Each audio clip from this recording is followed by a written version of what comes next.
Students have great ideas. You know, I could walk in and say, I would like to do this, what do you reckon? And they'll come up with a much more creative way of doing it. You're much more there to guide them whilst they're doing the work, which is kind of the way round you'd like it to be, I think.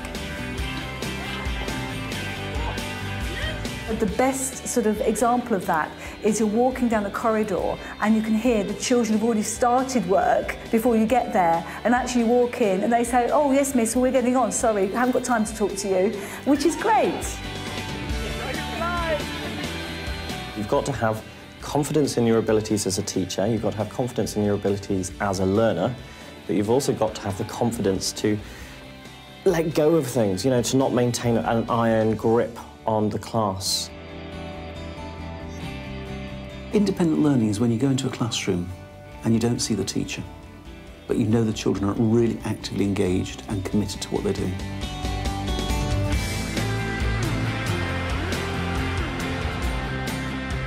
Independent learning is becoming increasingly popular in schools, but for some subjects, such as maths and modern languages, introducing the techniques into the classroom can be more of a challenge. We have a problem in how do we deliver new language to students. The main thing is we find the kids can be quite passive sometimes, so they're just not very independent in their thinking. They're not able to sort of take what we're giving them and do something themselves with it, because inevitably the example of the new language has to come from us. As-tu? As-tu? As-tu? As-tu? As-tu des frères ou des sœurs? As-tu des frères ou des sœurs? The pronunciation has to come from us, and this is often, when we're trying to think about independent learning, this is often an issue we come up against, because it's really hard to give the students a really good model of the language without us delivering it. We started off by learning about what we had in our pencil case, and now we're sort of speaking about what we do and stuff and introducing ourselves. Well, sometimes we don't play any games, we just do like writing. Sometimes it's a bit nervous if you can't pronounce it properly and you have to do it in front of the class. I think in order to take the independent learning forward, it would be, well, first of all, useful to have some advice about lesson planning, because I have all these ideas, but it's working out how to make them a reality and what might actually work in a classroom situation.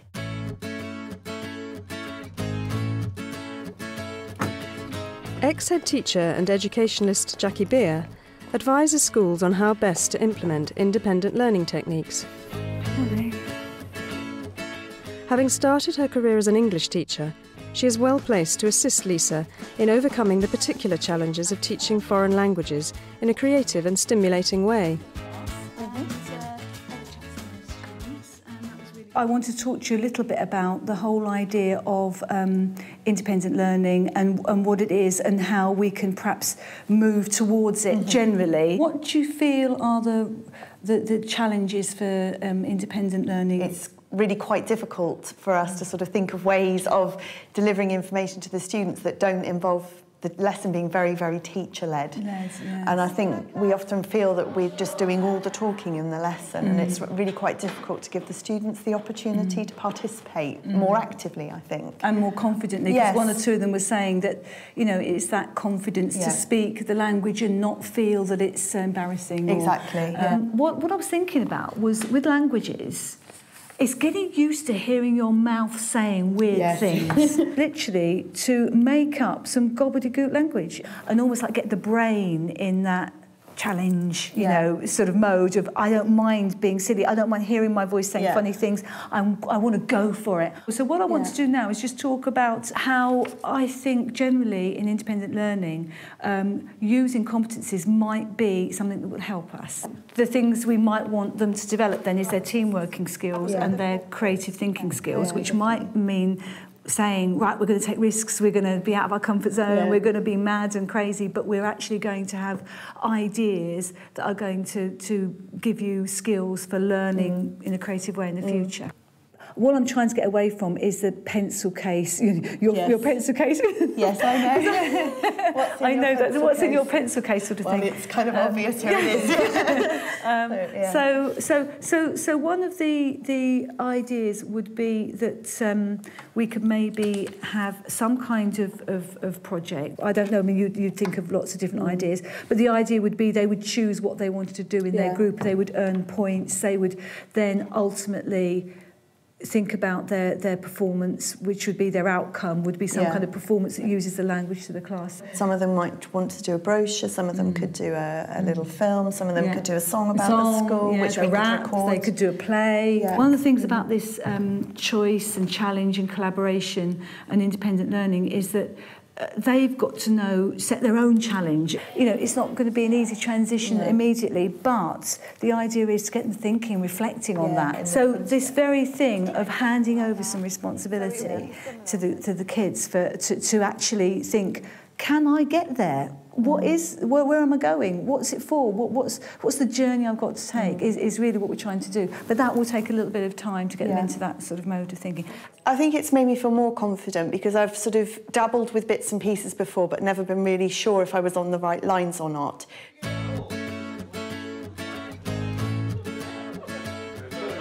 There's a lot for Lisa to digest, but after a short break, she's ready to prepare her new and improved lesson plan.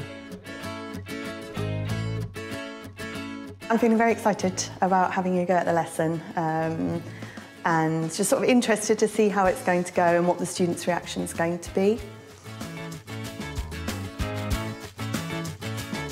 I'm going to move the tables around because at the moment it's not really conducive to group work, and I think I'm going to let them choose their groupings actually this time because I think that's quite important for the teamwork aspect.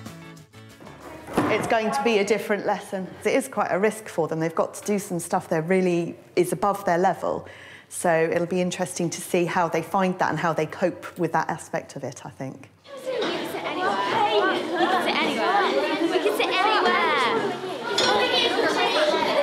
Ben, it has to be groups of 4, yeah? OK, right.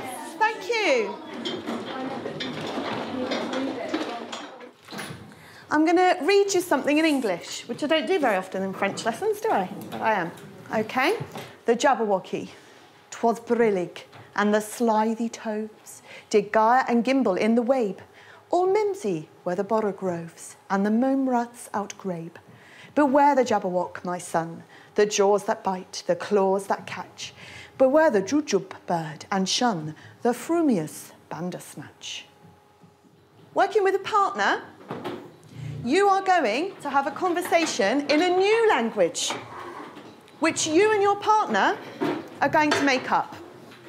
Don't write anything down. This is a totally speaking activity, this first one. So it's a made-up language, quietly. It's a conversation, no writing, and I need to hear the emotion. And you've got 5 minutes. Off you go.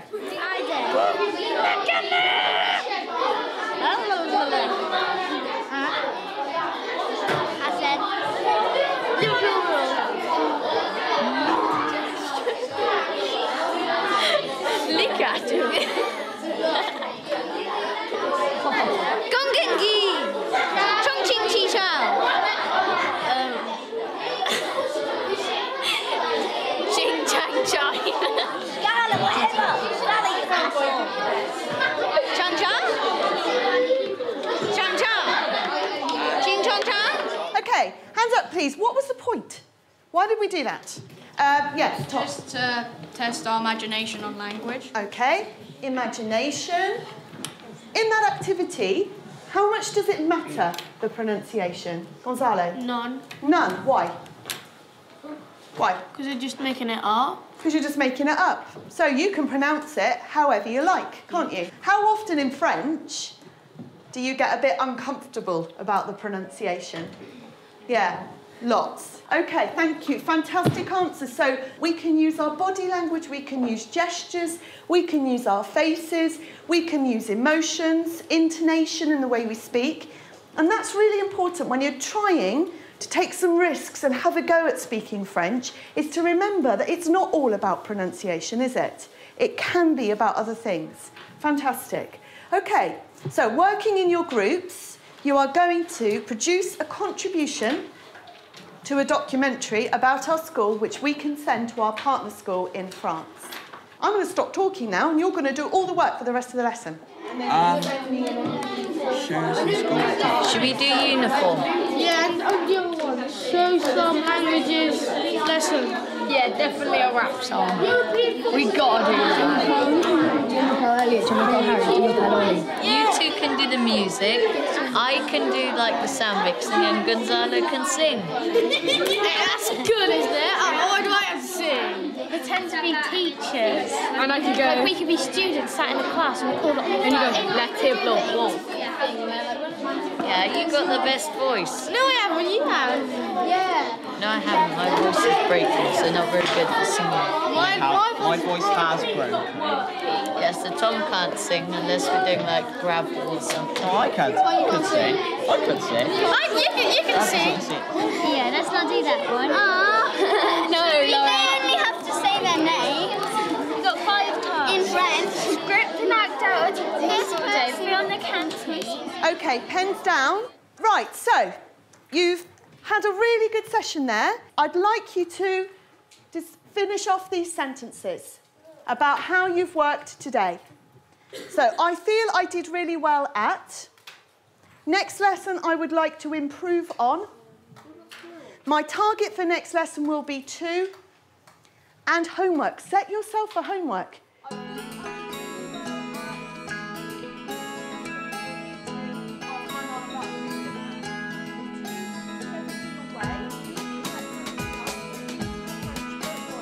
Okay, au revoir.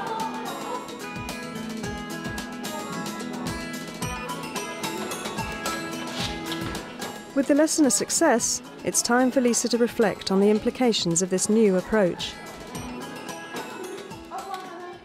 I think in the long run, this kind of activity is actually time-saving for a teacher. It's not actually creating any more work. In fact, it probably creates a bit less work because there's more responsibility on the students actually doing the work and less on the teacher. And you're much more there to guide them whilst they're doing the work, which is kind of the way round you'd like it to be, I think.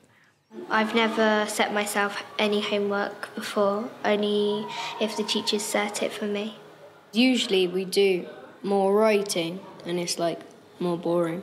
And this time when we did do writing, it was fun writing, not boring writing. Yeah, because you didn't have to copy it out, you actually got to put down what you thought about it. We like to have more lessons like the lesson we had today. I thought the groups gelled really well.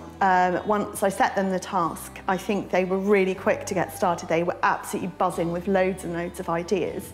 And it was really nice to hear their voices rather than my voice, you know. And I think they've just gone out of the lesson with a real sense of like, this is what we need to do next. I'm really excited about just doing the task. And now that I feel I've got a format, I know how to plan another of these lessons. So I would know how to go about it next time. It wouldn't take me as long to plan.